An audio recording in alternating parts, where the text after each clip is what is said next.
Hi, welcome back to my channel Ashif with Vino. இன்றைக்கி நம்ம சேனலில் பார்க்க போகிற ஃபர்ஸ்ட் குக்கிங் வீடியோ இது. என்னோட மோஸ்ட் ஃபேவரட்டான டெசர்ட் ஃபிர்னி. ஃபிர்னிக்கு தேவையான மெயின் இன்க்ரீடியன்ஸ் ஸ்வீட்லெஸ் கோவா. அதுக்கு 1 litre of full cream milk எடுத்துக்கோங்க. பாலை நல்லா அடிகனமான பாத்திரத்தில் ஊற்றி நல்லா சுண்ட காய்ச்சி எடுத்துக்கணும்.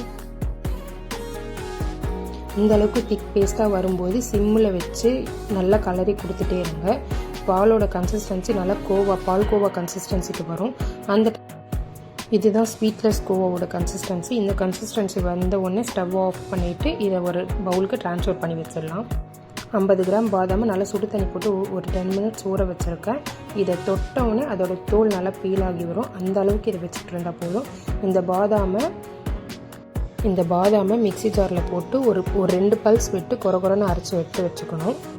இந்த ரெசிபிக்கு 1/4 கிலோ சுகர் எடுத்து வச்சுருக்கேன். எனக்கு இந்த ஸ்வீட் போதும்னு தோணுச்சு. உங்களுக்கு வேணும்னா நீங்கள் எக்ஸ்ட்ரா கூட ஸ்வீட் ஆட் பண்ணிக்கலாம். செகண்ட் மெயின் இன்க்ரீடியன்ட் வந்து பாஸ்மதி ரைஸ் தான். 150 கிராம் அளவுக்கு பாஸ்மதி ரைஸை ஒரு அரை மணி நேரம் தண்ணியில் போட்டு ஊற வச்சு எடுத்து வச்சுருக்கேன். கையில் நசுக்கும் போது இந்த அளவுக்கு நசுக்கணும். அப்படி முடியலைன்னா ஒரு பல்ஸ் மிக்சியில் போட்டு அரைச்சிக்கலாம்.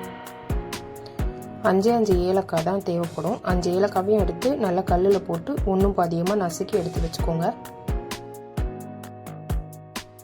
நான் கோவா செஞ்ச பாத்திரமே எடுத்திருக்கேன். இதுதான் கொஞ்சம் அடிக்கனமான பாத்திரம். இதில் ஒரு 1/2 லிட்டர் தண்ணி ஊற்றி நல்லா பாயில் பண்ணிக்கோங்க. நல்லா பாயிலான தண்ணியில் நம்ம ஊற வச்சு மசிச்ச அரிசியை போட்டு நல்லா கொதிக்க விடணும்.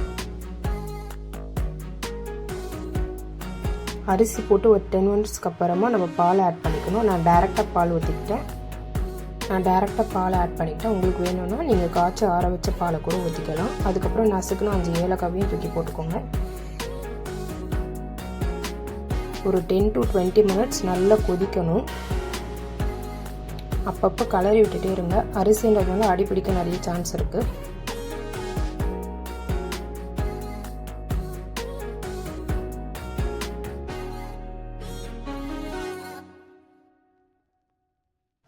அரிசி நல்லா வெந்து வரும்போதே பாலோட கன்சிஸ்டன்சி நல்லா க்ரீமியாகும். அந்த கண்டிஷனில் 1/2 கிலோ சர்க்கரை எடுத்து வச்சுருக்கோம்ல, அதை ஆட் பண்ணி நல்லா கலரி விட்டுட்டே இருங்க.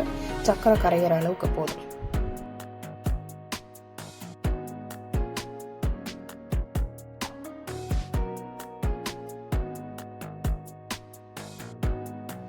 சுகர் போட்டு 5 மினிட்ஸ் ஆஃப்டராக நம்ம எடுத்து வச்சுருக்க கோவாவை அதில் ஆட் பண்ணணும். கோவா நல்ல திக்கான சாலிட் கன்சிஸ்டன்சியில் இருக்கிறதுனால அதை போட்டு நல்லா கலரிட்டே இருக்கணும் கோவா கரையிற அளவுக்கு.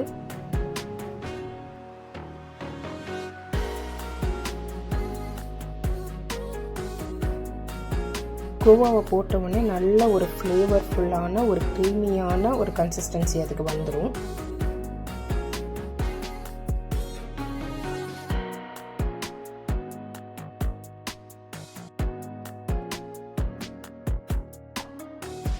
மொத்தமாகவே இந்த ரெசிபிக்கு நான் 50 கிராம்ஸ் நெய் தான் எடுத்திருக்கேன். அதில் 2 to 3 ஸ்பூன் நெய்யை மட்டும் அந்த பாலில் ஊற்றிக்கணும்.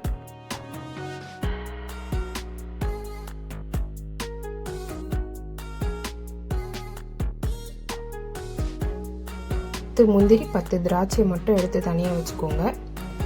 மீதி இருக்க நெய்யை ஒரு பேனில் போட்டு முந்திரியும் திராட்சையும் நல்லா ஃப்ரை பண்ணி எடுத்துக்கோங்க. லாஸ்ட்டாக நம்ம ஃப்ரை பண்ணி எடுத்து வச்சுருக்க முந்திரி திராட்சையும் இந்த ஃபிர்னி மேலே ஊற்றிக்கணும். அவ்வளோதான், நல்லா ஸ்வீட் அண்ட் ரிச் க்ரீமியாக இருக்கிற ஃபிர்னி ரெடி. நான் சொல்லியிருக்க அளவு எல்லாமே 10 to 15 பேர் தாராளமாக சாப்பிட்லாம். இந்த ரெசிபி பிடிச்சிருந்தா செஞ்சு பார்த்துட்டு டேஸ்ட் பண்ணிவிட்டு கமெண்ட் பண்ணுங்கள். என்னோடய சேனல் பிடிச்சிருந்தா சப்ஸ்கிரைப் பண்ணுங்கள், லைக் பண்ணுங்கள், கமெண்ட் பண்ணுங்கள், பெல் ஐக்கானை கிளிக் பண்ணி வச்சுக்கோங்க. தேங்க்யூ, பாய்.